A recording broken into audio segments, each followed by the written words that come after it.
I went into the living room to have a drink. It was only 2 o'clock in the afternoon, but I had just left my lawyer's office. I wanted a divorce. Between lunch and dinner, there were very few people in the lounge. Bartender Joe asked me if I was having a bad day. "You could say that?" "I just filed for divorce from Rachel," I replied. "Sorry to hear that. How long have you been together?" "Next month would have been 20 years. The divorce should be final by November if she doesn't contest it. And I'm pretty sure she won't." I looked around and noticed a pretty woman sitting alone in a booth. I asked Joe if he knew her.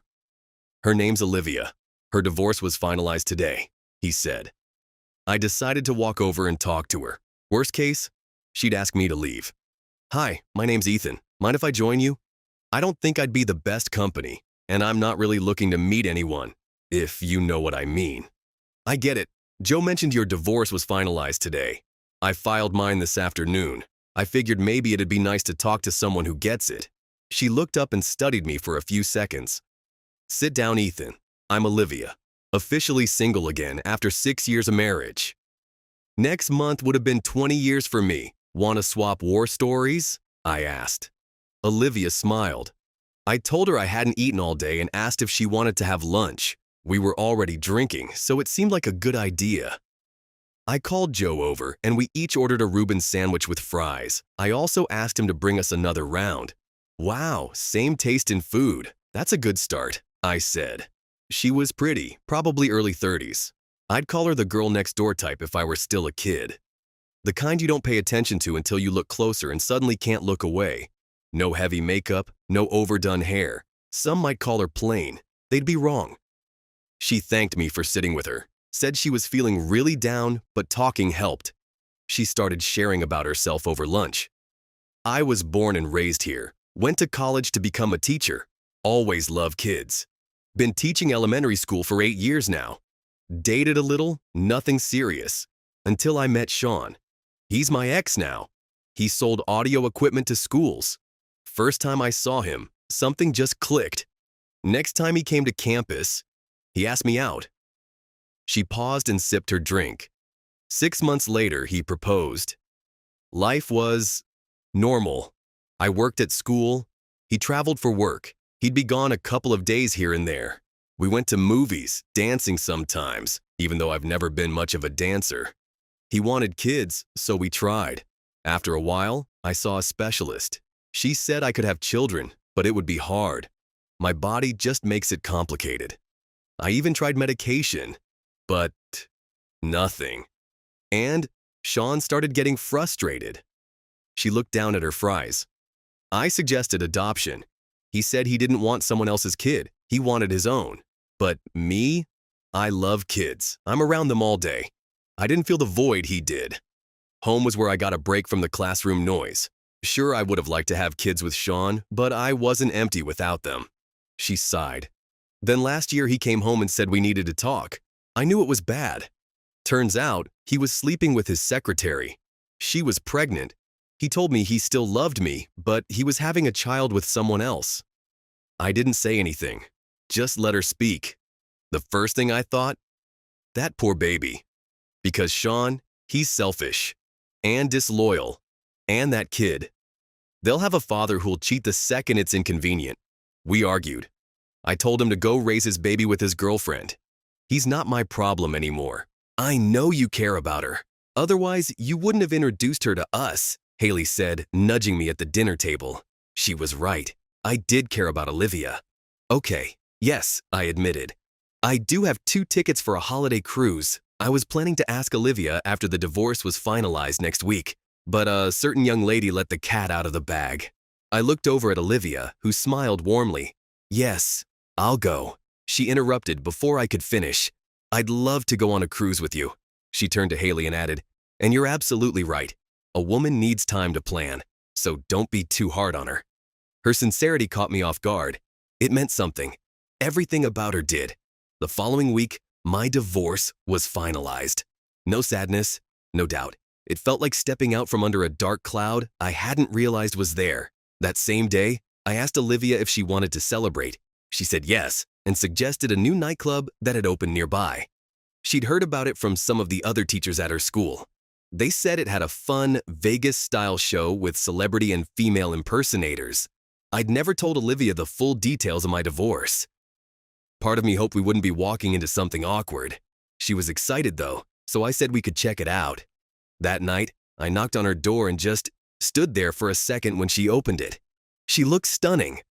Her black dress hugged her figure in just the right way and stopped 6 inches above her knees. "I never had a teacher like you when I was in school," I said with a grin. She laughed, and we headed out together. We brought her sister Nicole and her husband Adam along too. I figured it would be a fun group outing, and it was. The club was packed, buzzing like something out of Vegas. We were seated at a cozy table near the stage and ordered a round of drinks. The impersonators started with classic male acts: Elvis, Ricky Nelson. It was surreal how close they looked and sounded to the real thing. Then came the female impersonators. "Oh my God, no way," Adam muttered. "Relax, honey," Nicole teased. "If you stick your hand down their pants, you might not like what you find." The crowd laughed. The performers were incredible: Tony, Kim, and Sable. I recognized all three. My stomach tightened. I hadn't told Olivia about them, about how I caught Rachel with Tony in a motel room. Seeing Tony up there on stage brought a wave of memory and emotion I didn't want to feel, not tonight. After the show, as dancing started and the music pulsed through the room, I pulled Olivia aside. "I need to tell you something," I said, voice low. She looked at me, reading the seriousness in my expression. I didn't want to hide this, but I also didn't want to ruin our evening. "Rachel, my ex, I caught her with one of the performers here. It's part of the reason the divorce happened. I haven't been ready to talk about it, but I owe you honesty." She leaned in and kissed me softly. "I already knew," she whispered. "I read your ex-wife's article on the club. That's why I asked to come here tonight. I wanted to see if you'd be honest with me, and I'm glad you were." I blinked, a little stunned. "I didn't bring you here to trap you, Ethan," she said. "I just wanted to know who I was falling for. I love you, and I don't doubt that anymore." She kissed me again, this time with the kind of passion I hadn't felt in years. "Hey, you two," Nicole called out, laughing. "Get a room." "I plan to," Olivia replied, grinning as she held my hand. "Olivia, I never lied to you," I said. "I just didn't want to relive all of that, but I'll tell you everything. Whenever you're ready to hear it." She nodded. "I'm here for you, Ethan. Always." After dropping Nicole and Adam off, I asked Olivia, "Your place or mine?" "Yours," she said with a gentle smile. When we arrived at my apartment, I was nervous. I hadn't been with another woman in over 20 years, and not at all since Rachel. Olivia must have sensed it. She stood close and asked softly, "Do you love me, Ethan?" "I think I do," I said. "You're all I've been thinking about. I want to make you happy." She looked into my eyes and said, "This is all new for me too. Sean, my ex, was only the second man I'd ever been with. But with you, everything just feels different. Right?" We kissed, slowly, then deeper, more sure. In the bedroom, I unzipped her dress, letting it fall silently to the floor. She stood there in elegant black lingerie. "I bought it for you," she said, shy but smiling. "I hope you like it. Olivia," I whispered, stepping closer. "I love it. And I love you." I kissed her again, slow and full of feeling, then reached behind and unclasped her bra. We made love that night for the first time as a couple with nothing left in the way. No guilt, no doubts, no past holding us back. From that night on, Olivia and I spent nearly every night together. Sometimes in her apartment, sometimes in mine. We didn't always sleep together in the physical sense, but we always held each other close. Even just falling asleep next to her felt more intimate than anything I'd known in years. It was time to start thinking about the cruise. Funny how even that stirred reactions. Both our sets of parents, old school and traditional, weren't thrilled about the idea of us going on a trip together as single people. They didn't say it outright, but we felt it in their careful questions and polite hesitations. Back in their day, people got married before doing things like this. Now, times had changed. So had we. Still, their hesitations made me think, I pulled Haley and Logan aside one afternoon just a few days before our flight. Listen, I told them, I'm thinking about asking Olivia to marry me. What do you think? Any issue with that? They both smiled. Haley said, Dad, she makes you happy. You deserve that. We love her. It's okay. Logan nodded and added, It hasn't even been that long since the divorce, but she's real. We can see it. I told them I hadn't spoken to Olivia about it yet, and maybe she'd want to wait, but I needed to know how my kids felt first. Their blessing mattered. We flew to Florida on Christmas Eve. The cruise ship was massive and beautiful, with everything from a buffet to a spa to live shows. Our cabin was small but cozy, a queen bed, a little balcony, and space just for us. That first evening, we stood on the upper deck watching the sun drop toward the ocean horizon. Olivia wrapped her arms around me. What's on your mind, Ethan? She asked, sensing something. No secrets, remember? I smiled, trying to keep my composure. I hadn't planned on this happening so soon, but there was no point in waiting. I love you, I said quietly. I know we haven't known each other that long, and maybe this is too fast, but I know how I feel. I reached into my pocket and pulled out the small velvet box. Her eyes widened. Will you marry me? She gasped, then laughed through tears. Oh God, yes, of course I will. When? I asked, already knowing the answer I hoped for. Tonight? On the ship? Her hands flew to her mouth. Wait, are you serious? I nodded. I already spoke to the captain. He has the authority to perform weddings at sea. All the paperwork's ready. He said he's done it before, lots of times. She shook her head in disbelief, then wrapped her arms around me. Then yes, tonight. Let's do it. To hell with anyone who says it's too fast. An hour after we set sail, the captain announced over the intercom that there would be a wedding in the main dining room.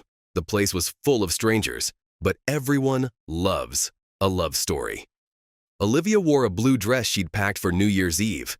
She looked absolutely radiant, elegant, glowing, completely mine. We exchanged vows, simple and honest.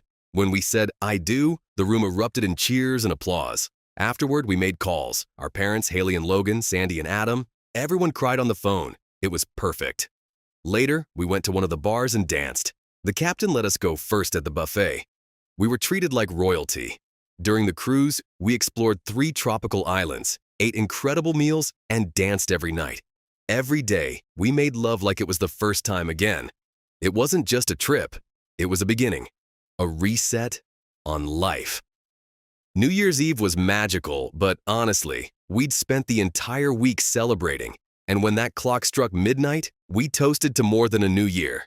We toasted to each other. When we flew back home, Sandy and Adam met us at the airport. Olivia and Sandy both cried. Take care of my little sister, Sandy said, hugging me. I will, I promised.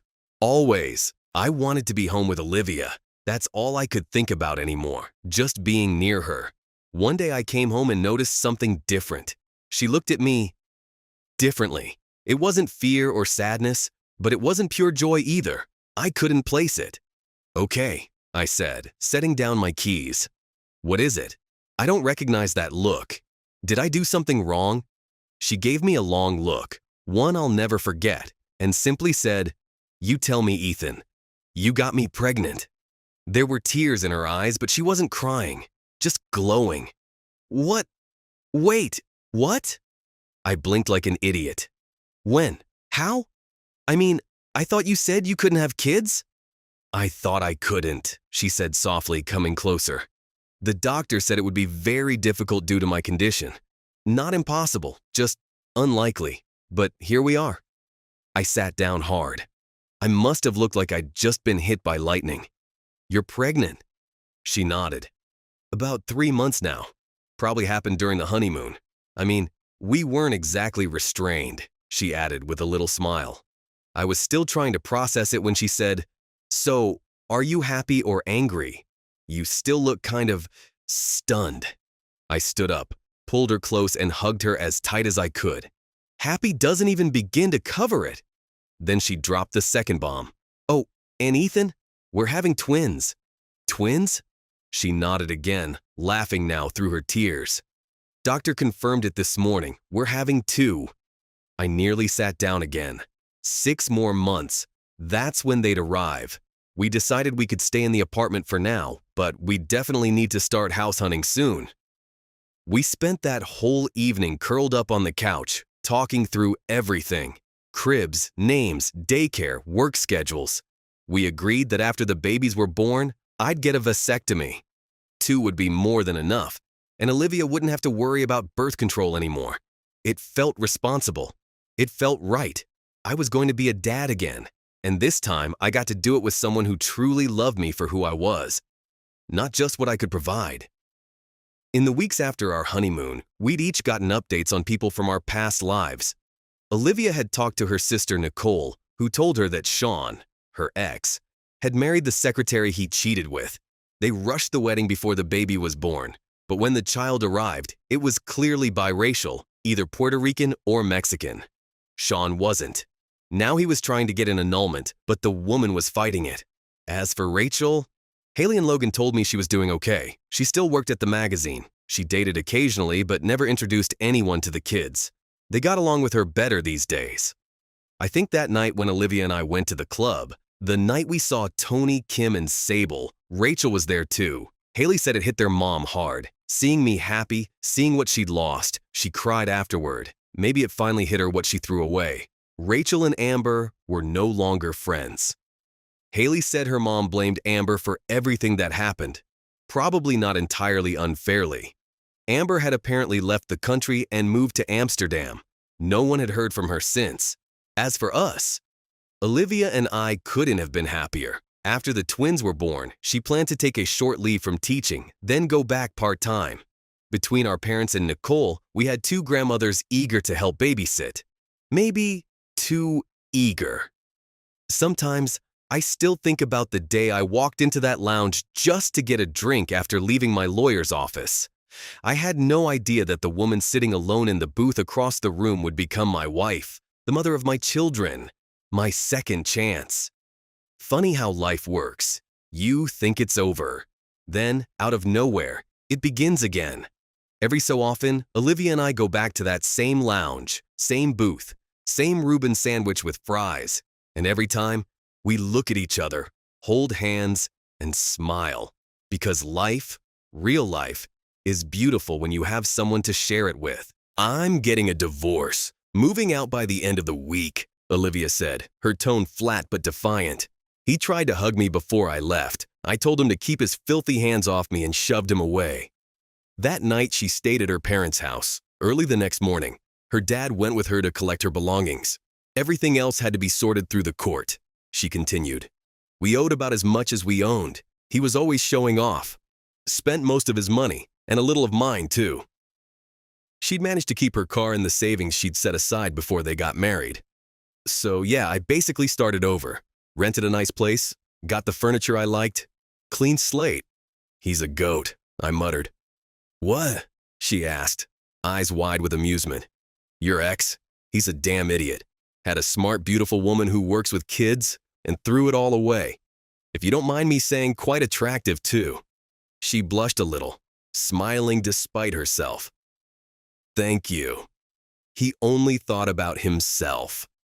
We finished our meal, and she admitted she felt much better after talking.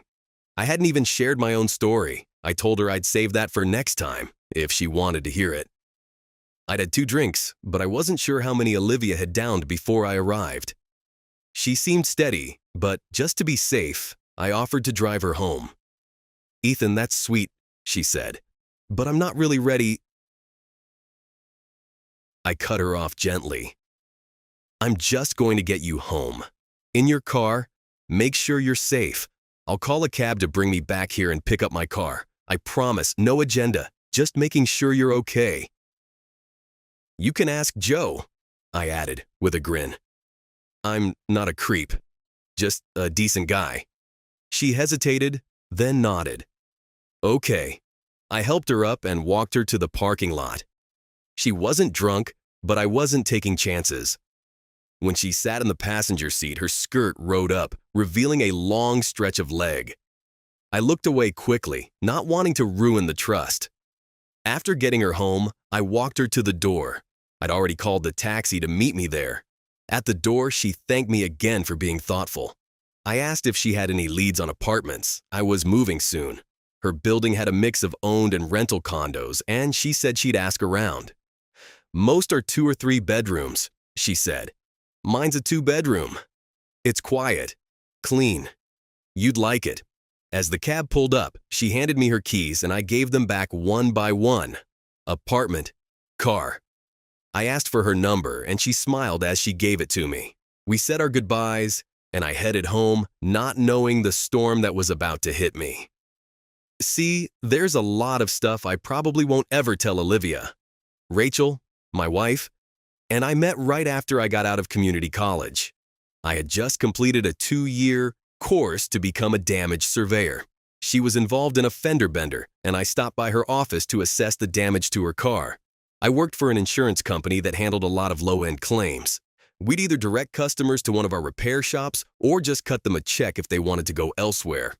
Rachel opted to use one of our shops, and that meant I saw her a few more times.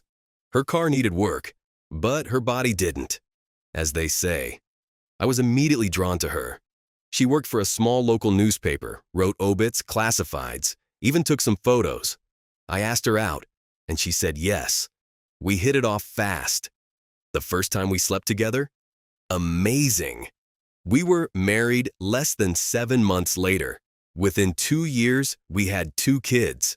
Rachel's mom helped with childcare while we worked. My job covered a 4-county area, mostly rural, so I was often gone for a night or two. Neither of us minded. She was a great mom, and I thought I was doing okay as a dad. We took the kids to amusement parks, zoos, weekend getaways, real family stuff. Our sex life was steady. If anything, being away from Rachel for a night or two kind of revved me up. And no, I never cheated. Not once. Even though with my line of work, there were plenty of opportunities. Too many. I had plenty of opportunities in my line of work. Temptation was everywhere, but I never took the bait. To most people, our sex life probably seemed pretty vanilla. But it was real, and it was ours. At least, I thought so. A few years ago, Rachel got a promotion at the paper. She shifted into advertising and started putting together special features and business spotlights. She wrote glowing reviews of new restaurants, hotel renovations, boutique openings, all that. She liked it, and I was proud of her. But around 6 months ago, something in her changed. Even the kids noticed. Haley was a freshman at community college but still lived at home, and Logan was a senior in high school. Both of them picked up on the tension that had started creeping into our house. Rachel argued with all of us more frequently. Her tone had changed. Her eyes were harder. I tried to explain it away to the kids. Maybe it's just a phase, I told them. A midlife shift or something, we'll get through it. To help nudge things in the right direction, I decided to plan something special. Something that might rekindle what we had. I booked a Christmas cruise as a surprise. We'd leave on Christmas Eve and be back by New Year's Day. I figured I'd tell her about it on Thanksgiving. She often told me that I wasn't fun anymore. But I didn't know what she expected. I worked, I provided, I was present. Maybe we were drifting apart. Maybe we wanted different things now, but I was still trying. Then one evening, Haley dropped something on me that I couldn't ignore. "Dad," she said quietly, "Mom's been going out a lot when you're not home." That caught my attention. Where does she say she's going? "She tells me she's going out with friends," Haley replied. "But it's always when you're away on business. Sometimes twice a week. She's always back before midnight, but I don't know. It just feels off." I didn't know what to say. I'd trusted Rachel completely. The next day, I asked her if she wanted to do something together soon. Maybe a weekend away. She snapped at me, said she didn't do anything wrong, just went out sometimes with friends and clients. She insisted she got bored when I was away, and she wasn't breaking any rules. Later, I talked with Haley again. "Have you ever seen these friends she goes out with?" "A couple of times," she said. "They pull up in nice cars, dress like they're headed to some fancy club, full makeup, flashy dresses. Honestly, it looked like Vegas. One woman was black, and Mom said she was a client opening a nightclub. And how does your mom dress? Sexy, Haley said, wrinkling her nose. She's even borrowed some of my outfits, ones I know are too tight for her. That hit hard. I wanted to believe this was just another phase, that Rachel was just chasing youth or excitement. I brought it up to Logan, too. They looked sexy, Dad. Not like regular coworkers. He also wasn't thrilled about seeing his mom dressed like that. Rachel was short, barely 5 feet 1 inch, around 120 pounds. But she worked hard to stay fit. She had always been attractive, and she knew it. That wasn't a bad thing. But when your kids start wondering what their mom is doing when you're away, something's off. Then came the moment I couldn't ignore. One evening, Rachel called to tell me she'd be having dinner with a client. Said it was a woman she was writing a piece on, someone opening a new lounge out of town. She said it was about 30 minutes away and that she'd be home late. I was already nearby on business, in a strip mall near the restaurant she mentioned. Something in me told me to check. I walked into the venue and told the host I was looking for my wife. They pointed me to a booth in the back. Rachel looked up and froze. "Ethan, what are you doing here?" She looked nervous.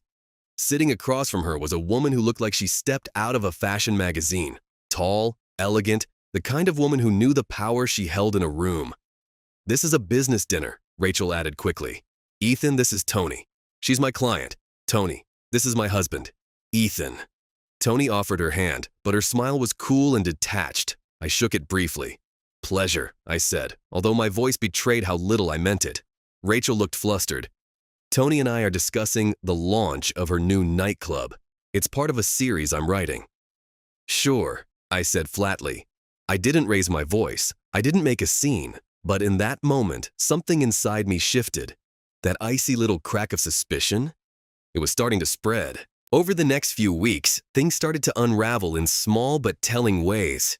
That night after spotting Rachel with Tony, I probably should have just walked away. But something told me to keep digging. I shouldn't have walked into that restaurant, I told myself later. But I was nearby. It felt necessary. Still rattled, I called Haley and Logan and said I'd be picking them up for pizza.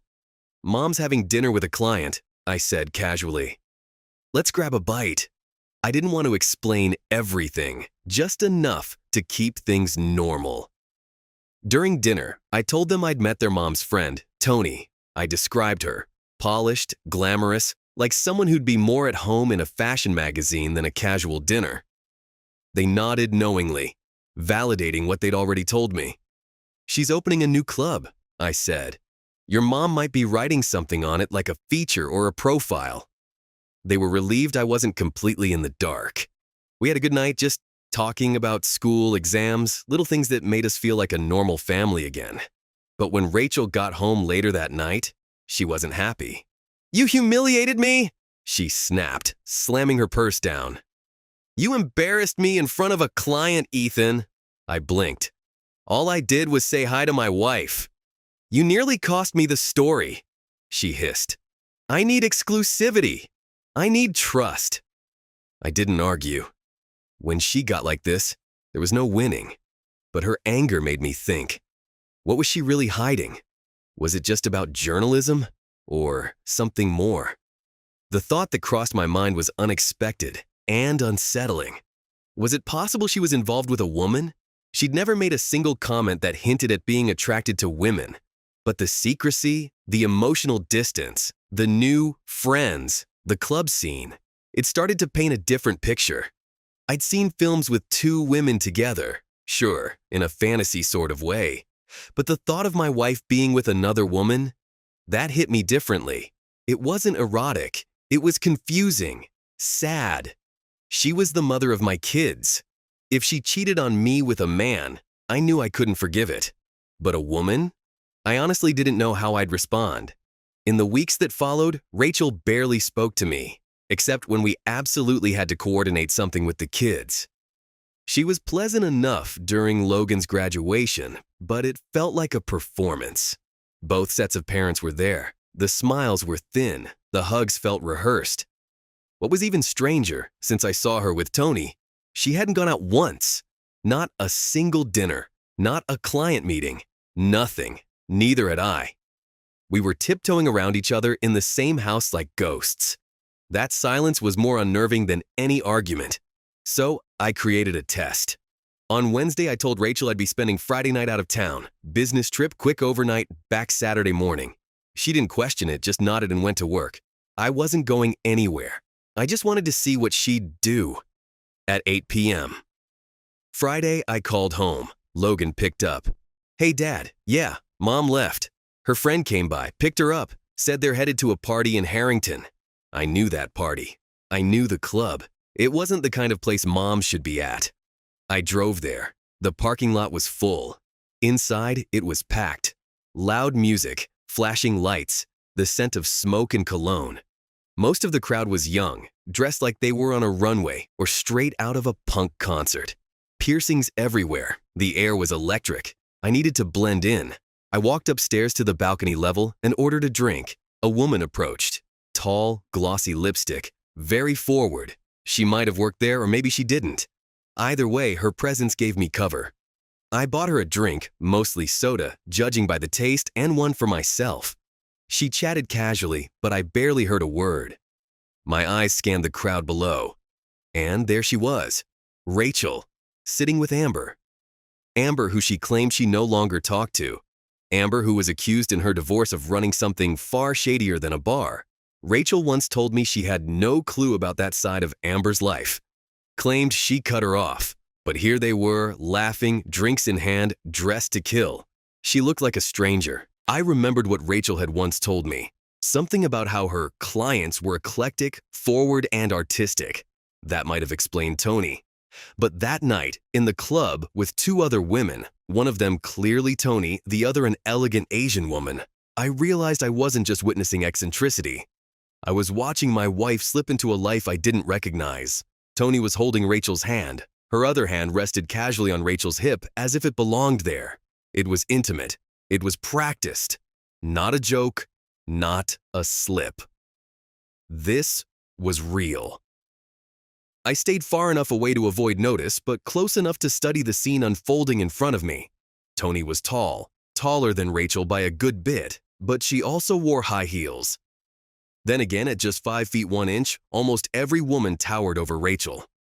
Still, what caught my attention most was not the height or the looks. It was the familiarity, the comfort. Tony's hand was not exploring, it was claiming. The Asian woman with them was striking too, polished, with sharp features and a confident air. I had never seen her before. All three of them looked like they'd stepped off the cover of a high-end nightlife magazine. Way too polished for what was supposed to be a business dinner. Bambi, yes, that's what she said her name was still sitting with me. Her job, apparently, was to coax drinks from distracted, lonely men. And maybe more, if the price was right.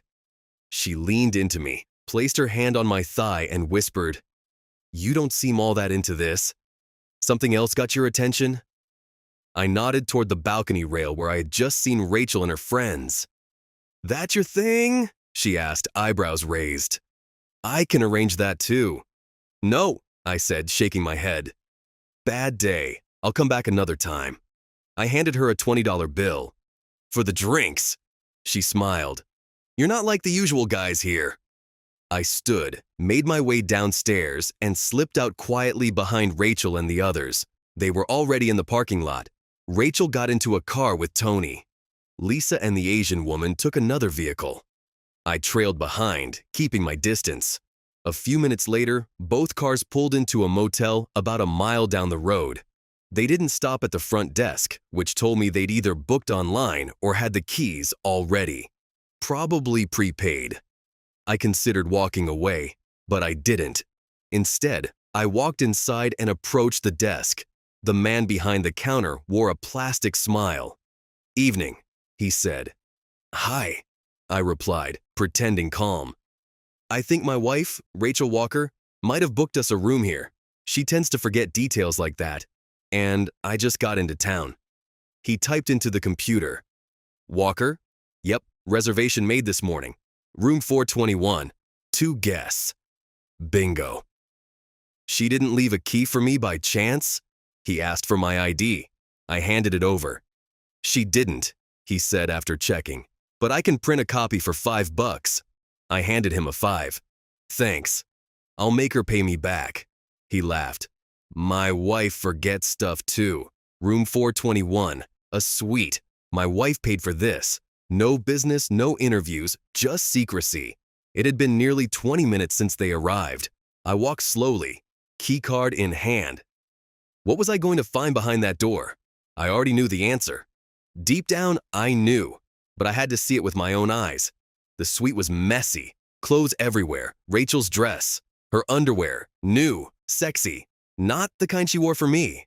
Tony's outfit, a wig, high heels tossed to the side, lipstick-stained glasses on the table. Then I heard it, familiar, intimate, gut-wrenching. Rachel's moans. I had heard that sound for over 20 years. I knew it in my bones. And now, it made me sick. I pulled out my pocket knife, not to use it, but because my hands needed something. Something real, something sharp. You brought a knife to a gunfight, I thought bitterly, hearing echoes of old movies. I wasn't here to fight. I was here to confront the truth. I pushed open the adjoining door. Rachel was on the bed, naked, tangled in sheets, her body slick with sweat. Tony beside her, wide-eyed. Rachel stared at me like a deer in headlights. Tony's voice trembled. Please, don't hurt us. I'm not here to hurt you, I said, voice low. I wasn't sure if I meant them or myself. I felt coldly, clinically in control. There was no panic left in me, only a kind of mechanical rage running on rails. Rachel and Tony froze when I stepped into the suite's second room. Rachel naked, stunned, speechless. Tony, equally exposed, saw the pocket knife in my hand and recoiled. Hands up, voice trembling. Please, please don't hurt us. I stared at them and said, relax.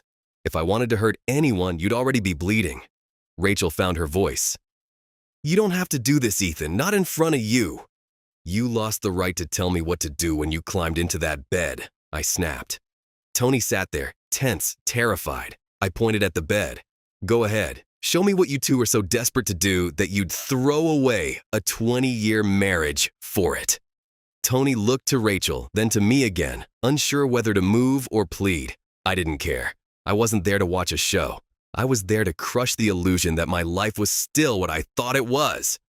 Rachel shrieked, No, Ethan! You don't want this! I'm still your wife! Not after tonight, I said flatly. After tonight, you're just someone I used to trust. Tony finally started to move, trembling. It wasn't some erotic moment. It was theater under duress, her motions robotic, trying to figure out how to keep herself safe. Rachel covered herself and cried harder. In the middle of this hell, I started asking Tony questions. Through broken, stuttering replies, I learned everything. Lisa, Amber, was opening a new nightclub outside the city. Not just a regular club, but one with a drag show, burlesque acts, and themed events. Lisa had offered Rachel exclusive rights to cover the launch for her newspaper.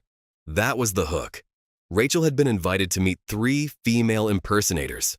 Tony was one. The Asian performer was another. The third, I hadn't seen yet. Apparently a black guy who also worked the local circuit. Tony admitted they had visited several clubs around the city to promote the opening. They kept a low profile. Passing, Tony said. The idea was to blend in, not stand out. I asked Tony one more thing. Did she sleep with all of you? No, Tony said, trembling. We didn't force her. She said yes, every time. I didn't want to hear it, but I needed to.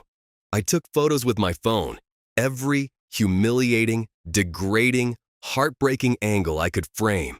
Proof. I didn't want to use it, but I would if I had to. I stormed into the other room, slashing through the pile of clothes on the floor. Rachel's dress, Tony's bra, a ridiculous wig. I carved through them like they were paper. I was seconds from punching a hole in the wall, but instead, I walked back into the bedroom. Tony was huddled at the far corner, paralyzed. Rachel was sitting up now, sheet around her, face streaked with tears. I want you out, I said to Rachel.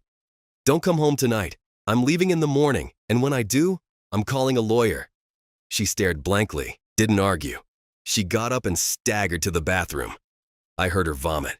I walked out, handed the keycard to the front desk clerk with a calm I didn't feel. Drove home in silence. The kids were home.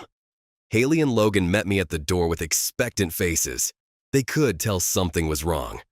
"I caught your mother cheating," I said softly. "I'll be moving out." Haley burst into tears. "I hate her." "No," I said, kneeling beside her.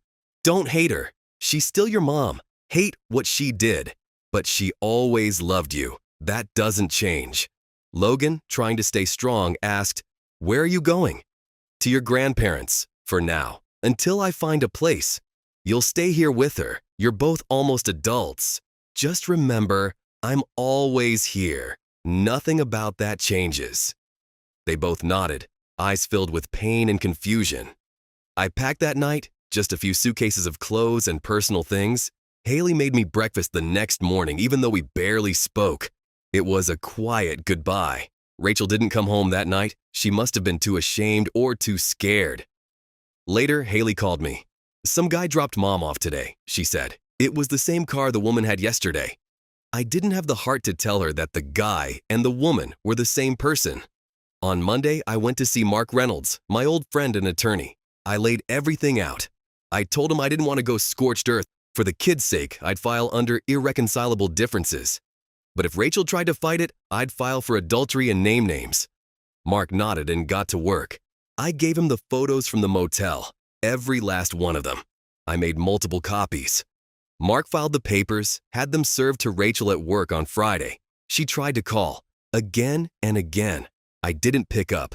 She called my parents. My father picked up and calmly told her, "Not now, Rachel." And then he hung up. What I didn't expect was that Haley had already done some investigating of her own.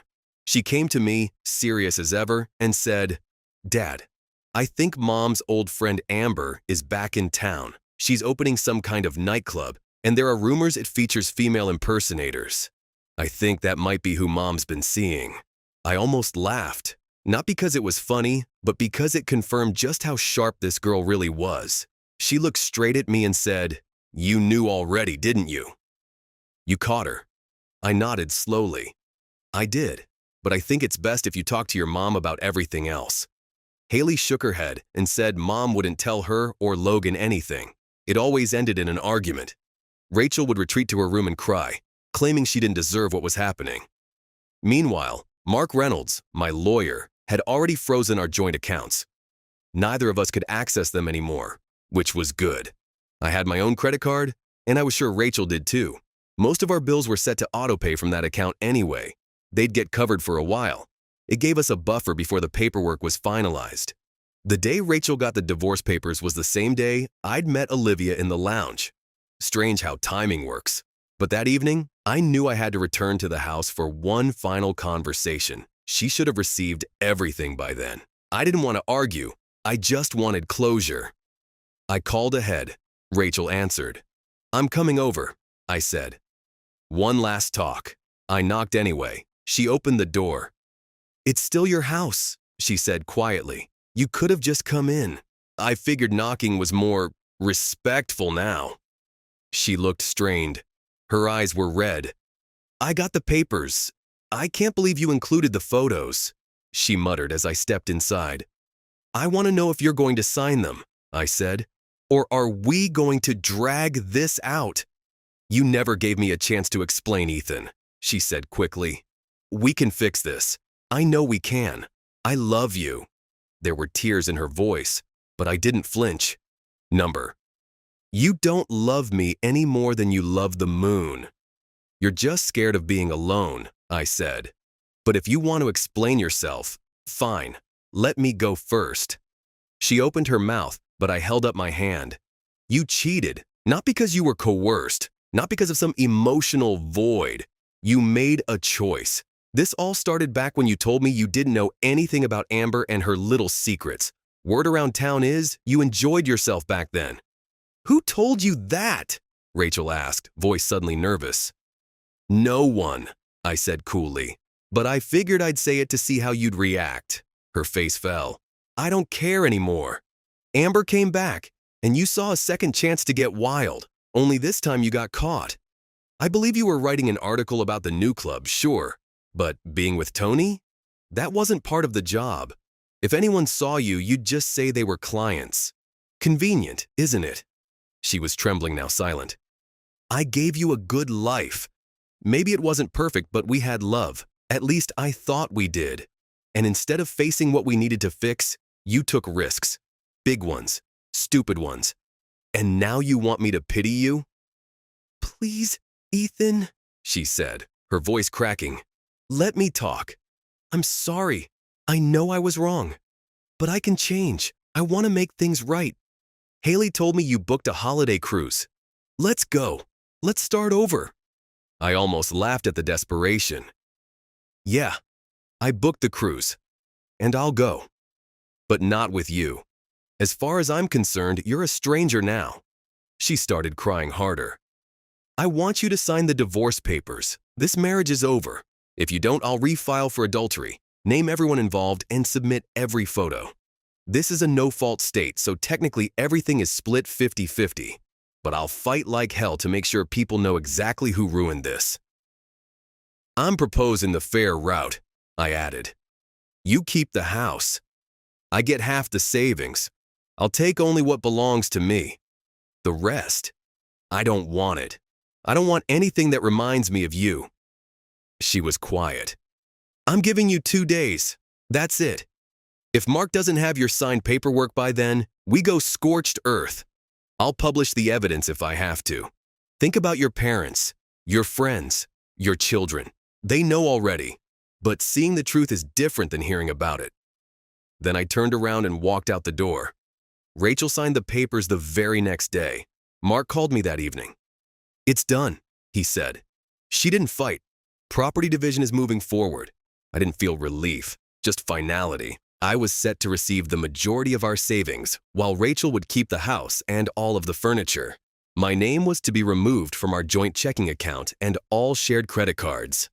We'd each keep our own cars, and since Haley and Logan were both over 18, there would be no child support involved. Naturally, there would be no alimony either. We both retained our respective pension plans. I had already promised the kids that I'd cover my share of their college expenses. They'd have to work part-time during the academic year and summer breaks, but at least they wouldn't have to take out loans.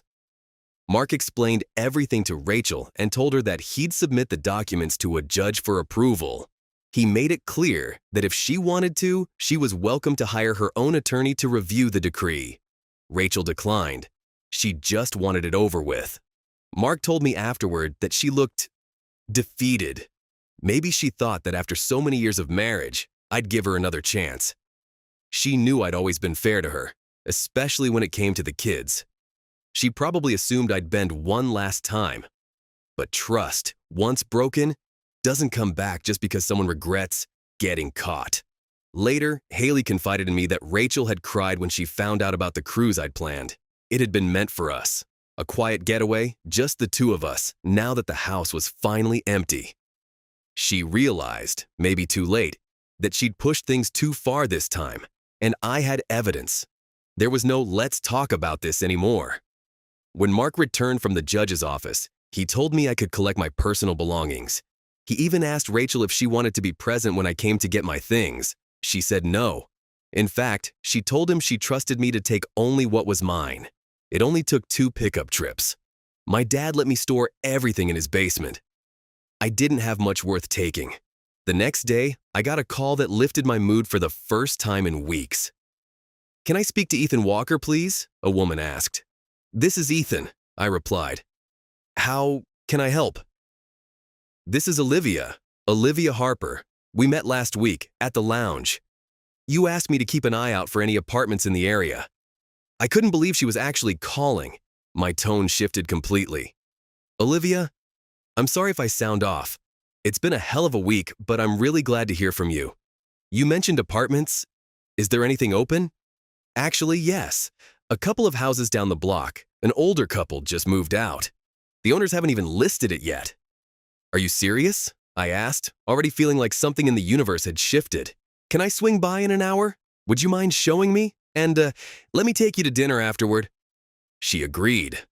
I rushed to clean myself up and headed over. Olivia was just as soft-spoken and kind as I remembered. She had this grounded, calming presence, completely unlike Rachel.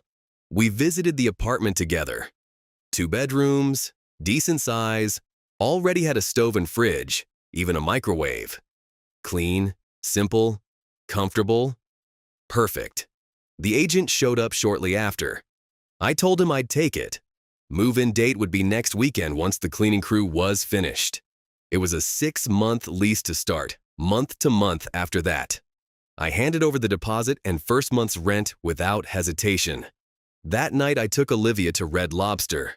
I was nervous. I hadn't been on a date in over 20 years, and I told her as much. "If I screw anything up tonight, you're allowed to tell me," I said, half joking.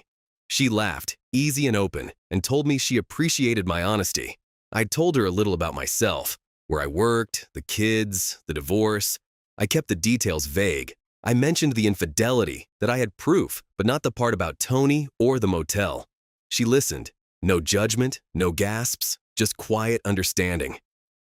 "Your wife was a fool," Olivia said finally, meeting my eyes across the table. I smiled. "Funny.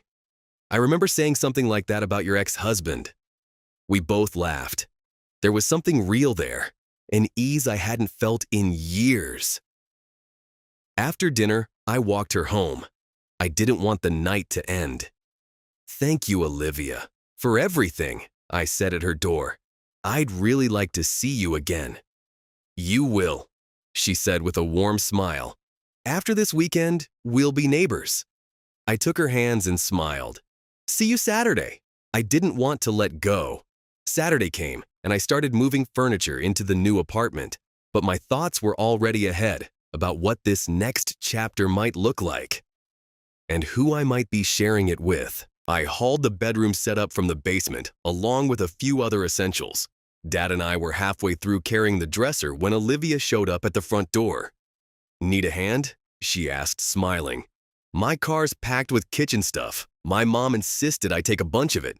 She helped us carry in boxes and started organizing the kitchen while I introduced her to my dad.